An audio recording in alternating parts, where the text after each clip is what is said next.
A new collection of essays and science fiction looks to spark a reimagined and optimistic future shaped by climate change. The collection was put together by ASU Center for Science and the Imagination, and joining us now is the center's founding director, Ed Finn.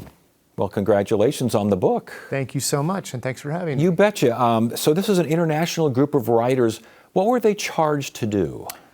So climate change is such an abstract, slow-rolling, complicated crisis that most of us don't really know how to get our arms around it. We don't really know what to do. And the inspiration and the charge for these writers was, how can we imagine hopeful futures in the context of climate change, to inspire people with stories and to get communities and individuals around the world to imagine their own climate futures, and that by going through that exercise of imagining possible futures, we might inspire change in the present. Did it have to be a decarbonized future? We didn't set any boundaries, and some of the stories in this book are not especially hopeful. It's not all sunshine and rainbows. A little dystopian in there? Yeah, but they're meaningful, impactful stories that allow us to empathize with, to project ourselves and to ride on the shoulders of real people living through these futures. And they all have an element of hope. They help us practice hope. Yeah, I was going to say, I saw a phrase, make the case for reckless optimism.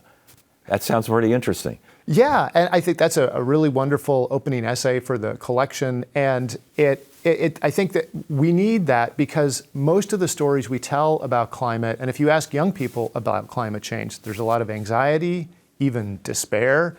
People don't know how to contend with it. And if we only spend our time talking about the things we're fighting against, we're never going to figure out what we're fighting for. We need stories about the victory conditions. What do we want? Yeah, I think you touched on this a little bit, but including fiction here.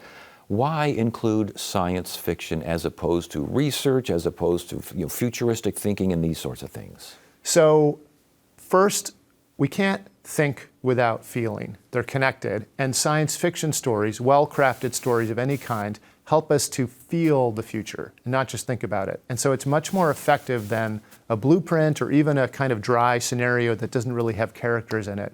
And the second reason is that one of our longtime collaborators, not a part of this project, Neal Stephenson, likes to say that a good science fiction story can save you hundreds of hours of meetings and PowerPoints because it literally puts everybody on the same page. Yeah, one of the stories titled Learning to Dwell in Multi-Species Futures. Holy smokes, that's pretty good stuff. Also, the mothership comes to the heart of the ocean. That's big stuff. They're really fascinating. And one thing that I learned as a part of this project is to see the writers. We really set out to draw an international cast, and I think we had writers from 14 different countries contributing. And people bring very different perspectives. So that last story you mentioned is by a Chinese writer named Gu Xi. She's also an urban planner in China. And the way that she thinks about design and what it's like to be part of a city and how that might change and how things like algorithms and computers might change our sense of the collective is really powerful and very different from, I think, what an American writer would have come up with. Interesting. Who is this collection written for? It's written for all of us, but I'd say especially for young people, and it's written for anyone who's feeling like they don't know what to do about climate change. If there's maybe a high school student or a college student out there thinking, how can I start to identify the future that I want to work towards and start that conversation? Because a story, science fiction is just make-believe. We can pretend and talk together about these possibilities, but those make-believe stories, that's how you change the real future. You have to tell a new story about the future. Real quickly, where can we get a hold of this thing? climatealmanac.org. The whole book is available for free right now, so I invite everybody to come and check it out. There's an amazing trailer video as well, a little narrative story you can check out, and a ton of other content as well. All right, Ed Finn, ASU Center for Science and the Imagination. Climate Almanac, huh? That's right. Thanks for sharing. We appreciate it. Thank you.